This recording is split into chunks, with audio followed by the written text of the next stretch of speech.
सभी को नमस्कार। कल हमने कार्य के सरलीकरण विषय पर चर्चा प्रारंभ की थी। कार्य का सरलीकरण क्या होता है, कार्य के सरलीकरण की विभिन्न विद्वानों द्वारा दी गई परिभाषा पर भी डिस्कशन किया था और साथ ही कार्य को शीघ्रता, सरलता एवं सुगमता से संपन्न करने में किन किन का योगदान रहता है उसको भी डिस्कस करने की कोशिश की थी। उसमें से हमने कार्य की विधि पर डिस्कस कर लिया था, कार्य करने वाला व्यक्ति और कार्यकर्ता और कार्य के क्षेत्र पर डिस्कशन आगे अपन करेंगे। ठीक है, तो आज हम डिस्कशन शुरू करते हैं कार्य करने वाला व्यक्ति अर्थात कार्यकर्ता। कार्य को समय पर सरलता एवं सुगमता से करने के लिए कार्यकर्ता को काम करने की उचित विधि एवं शरीर के संचालन की उचित विधि का ज्ञान होना चाहिए। उसके साथ ही उसे कार्य में रुचि और कार्य के प्रति लगाव होना चाहिए। यदि कार्यकर्ता को कार्य के प्रति रुचि और लगाव नहीं होगा तो कार्य को कार्यभार समझकर जैसे तैसे संपन्न करेगा, जिसके कारण उसको क्या होगी, थकान महसूस होगी। साथ ही काम जो है सही समय पर ठीक प्रकार से नहीं हो पाएगा। रुचिकर काम करने से जल्दी थकान नहीं होती और कार्य सरलता से संपन्न हो जाता है। इसके साथ ही कार्यकर्ता के समक्ष लक्ष्य भी स्पष्ट होना चाहिए, तभी वह कार्य को ठीक ढंग से कर पाएगा। लक्ष्य एवं कार्य जितने छोटे भागों में होंगे उतनी ही सरलता से संपन्न होंगे, क्योंकि एक लक्ष्य और एक काम पूरा होने पर जो संतोष मिलता है वह दूसरे काम और दूसरे लक्ष्य को जल्दी करने के लिए हमें प्रेरित करता है। ज्ञान, अनुभव, कौशल परीक्षण ये चीज़ें का प्रयोग कर व्यक्ति सरलता से, सुगमता से अपने लक्ष्य को प्राप्त करता है और अपने कार्य को पूर्ण करता है। ठीक है, ये हुआ कार्यकर्ता या वर्कर की कुशलता। अब कार्यकर्ता की क्रियाशीलता को भी कुछ कारक जो है प्रभावित करते हैं या निर्धारित करते हैं, जिससे उसकी क्रियाशीलता जो होती है कम या अधिक हो सकती है। उन पर अपन चर्चा करते हैं।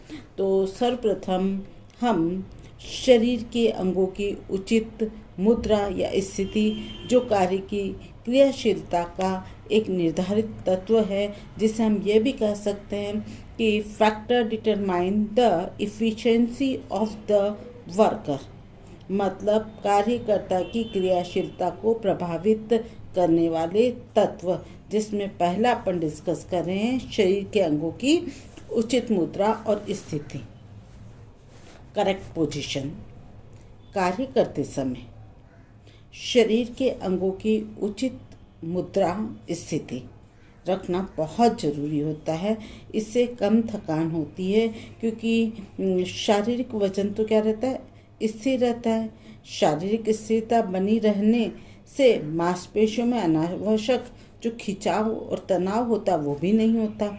बैठने, उठने, खड़े होने, झुकने, चलने, स्टूल पे चढ़ने या स्टूल पर बैठने आदि क्रियाओं को करते समय सही मुद्रा स्थिति होना अति आवश्यक है। शारीरिक संतुलन बनाए रखने के लिए जो हमारा आधार वाला भाग है फैला हुआ होना चाहिए।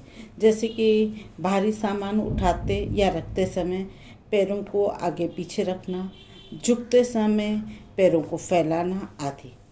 अच्छा, बॉडी मैकेनिज्म अर्थात शारीरिक यांत्रिकी पर इन शोधों से ज्ञात हुआ है कि अगर लगातार ऊंचाई की मेज पर प्रेस करने से उच्च रक्तचाप, उच्च हृदय की गति तथा कई शारीरिक परिवर्तन हो जाते हैं। अर्थात प्रेस करने की मुद्रा सही नहीं है या बॉडी मैकेनिज्म सही नहीं है तो हमें कई तरह के रोग घिर सकते हैं। दूसरा जो कार्यकर्ता की क्रियाशीलता को प्रभावित करता है वह तत्व है गुरुत्वाकर्षण केंद्र का ध्यान रखना। कार्य करते समय गुरुत्वाकर्षण केंद्र का ध्यान रखना भी जरूरी है। भार सदैव ही शरीर के साथ रखना चाहिए। गुरुत्वाकर्षण का केंद्र का ध्यान रखने के पहले हम ये देखते हैं कि गुरुत्वाकर्षण केंद्र होता क्या है। तो मैं आपको बताना चाहूँगी, ये एक प्रकार का दबाव केंद्र है जो किसी भी वस्तु को हमेशा नीचे की ओर आकर्षित करता है और इसी कारण हमें भार का एहसास होता है। ठीक है, मतलब क्या है गुरुत्वाकर्षण केंद्र? एक दबाव केंद्र है जो कि किसी वस्तु को नीचे की ओर खींचता है, अर्थात पृथ्वी की ओर खींचता है और इसी कारण हमें उस वस्तु का भार का एहसास होता है। किसी भी वस्तु का जितना अधिक वजन या भार होगा वह वस्तु पृथ्वी की ओर उतनी ही अधिक आकर्षित होगी। गुरुत्वाकर्षण केंद्र के विरुद्ध जाकर हम कार्य करेंगे तो हमें शक्ति अधिक व्यय करनी होगी। यही कारण है कि वजन को जितना अधिक शरीर के पास या समीप रखा जाए, भार उतनी ही आसानी से उठ सकेगा। साथ ही हमें थकान कम महसूस होगी। जैसे कि हम अगर बालक को गोद में लेने की बजाय उसे सीधे पीठ पर ले जाएं तो हमें कम भार महसूस होता है, क्योंकि बच्चे का वजन गुरुत्वाकर्षण के सीधे में आ जाता है। इसी तरह हम देखते हैं कि ये मजदूर होते हैं, कूली होते हैं, ये जो भारी भारी वजन होते हैं उसे हमारे उनके खुद के कंधों पर या पीठ पर लादते हैं और ताकि उन्हें क्या हो, कम भार लगे और जल्दी थकान भी महसूस नहीं हो। इसी तरह तीसरी चीज़ जो है कार्यकर्ता की क्रियाशीलता को प्रभावित करती है वह है लय में कार्य करना। लय में कार्य करने से जल्दी थकान नहीं होती। लय का अर्थ होता है कि एक ही क्रिया को बार बार नियमित अंतराल से बार बार दोहराना।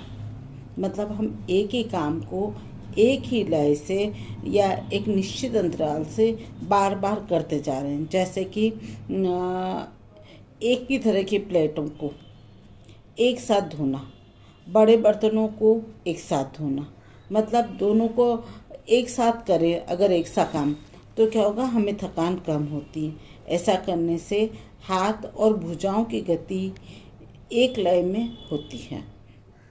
ठीक है, तो इससे भी हमें क्या होता है, थकान कम होती है और कार्य आसानी से होता है। नेक्स्ट पॉइंट है जो कि क्रियाशीलता को प्रभावित करता है, मांसपेशियों को कुशलतापूर्वक प्रयोग में लाना। कार्य करते समय यदि बड़ी और मजबूत मांसपेशियों का उपयोग अधिक किया जाए तो हमें क्या होगी, थकान कम होगी।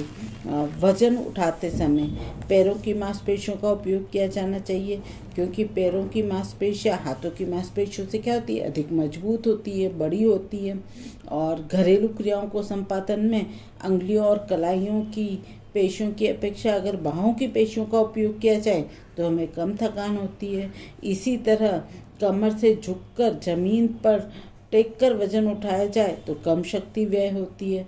तो इस तरह क्या हुआ कि मांसपेशियों का अगर हम ठीक ढंग से उपयोग करते हैं तो हमें क्या होती है, थकान कम होती है। अब नेक्स्ट पॉइंट है वेग का लाभ उठाना। देखो, कार्य करते समय वेग उत्पन्न होता है। वेग का सामान्य अर्थ होता है लगातार गति करना। कार्य में जब बाधा, अवरोध, रुकावट आती है तब कार्य की शीघ्रता से संपन्न नहीं होता तथा पुनः कार्य प्रारंभ करने के लिए हमें फिर से शक्ति व्यय करनी पड़ती है।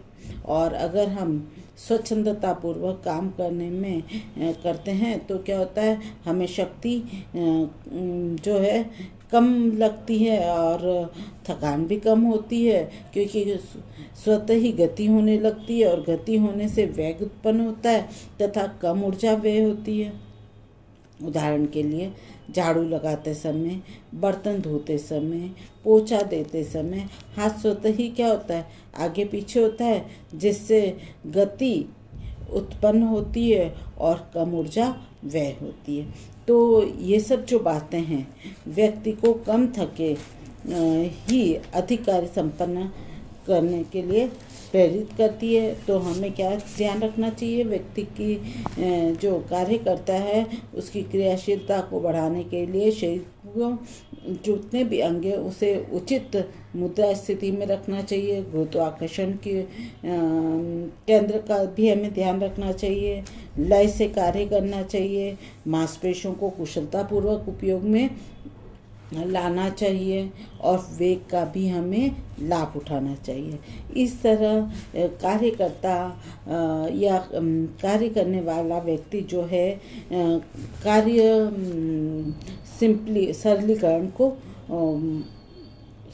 सरलीकरण में सुगमता प्रदान करता है या अपना विशेष योगदान प्रदान करता है। इसी तरह अब तीसरा जो है, जो कार्य के सरलीकरण में योगदान देता है, वह कार्य का क्षेत्र है। कार्य का क्षेत्र किस प्रकार से कार्य सरलीकरण में योगदान देता है, इसको हम डिस्कस करते हैं।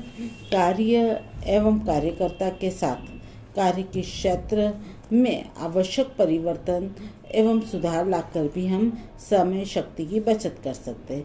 कार्य के क्षेत्र व्यक्ति की सुविधा अनुसार होना चाहिए। कार्य करने के क्षेत्र की ऊंचाई व्यक्ति की ऊंचाई के अनुसार होना चाहिए, ताकि उसे कार्य संपादन करने हेतु अधिक शारीरिक श्रम अर्थात झुकना, उठना, बैठना, मुड़ना, हिलना डुलना नहीं करना पड़े। काम में ली जाने वाली एक तरह की सामग्री एक ही जगह संग्रहित करके रखना चाहिए, ताकि आवश्यकता पड़ने पर आसानी से वह उपयोग ले सके। जैसे कि भोजन बनाने हेतु बर्तन, अन्य सामग्री रसोईघर में एक ही स्थान पर रखी हुई होनी चाहिए, ताकि गृहिणी उसे आसानी से प्रयोग कर सके। जिस स्थान पर सामग्री हो उसकी ऊंचाई गृहिणी की ऊंचाई के अनुसार होना चाहिए या गृहिणी की पहुंच के भीतर होना चाहिए, ताकि उसे रखने उठने में अनावश्यक शक्ति व्यय नहीं हो। रसोईघर में बड़ा व भारी सामान नीचे की रैक की अलमारी में तथा हल्का और छोटा सामान ऊपर की रैक की अलमारी में जमा कर लाइन से रखना चाहिए, ताकि उस पर सामग्री के नाम और चीट होना चाहिए। जहाँ तक संभव हो सामग्री को पारदर्शी डिब्बों में रखना चाहिए। घरेलू उपकरण एक ही जगह व्यवस्थित तरीके से जमा होना चाहिए, ताकि गृहिणी या जो भी कार्य करता है उसे कार्य करते समय अनावश्यक रूप से भागदौड़ नहीं करना पड़े। और जिन सामानों की आवश्यकता हमें बार बार होती है उसे उचित ऊंचाई पर पंक्तिबद्ध रखना चाहिए, ताकि आसानी से उसे रखी और उठाई जा सके। और रसोईघर के प्लेटफॉर्म की ऊंचाई बहुत कम होती है, तो गृहिणी को झुककर खाना बनाना पड़ता है, जिसके कारण कमर में और पीठ में दर्द और मांसपेशियों पर अधिक दबाव पड़ता है, तनाव होता है।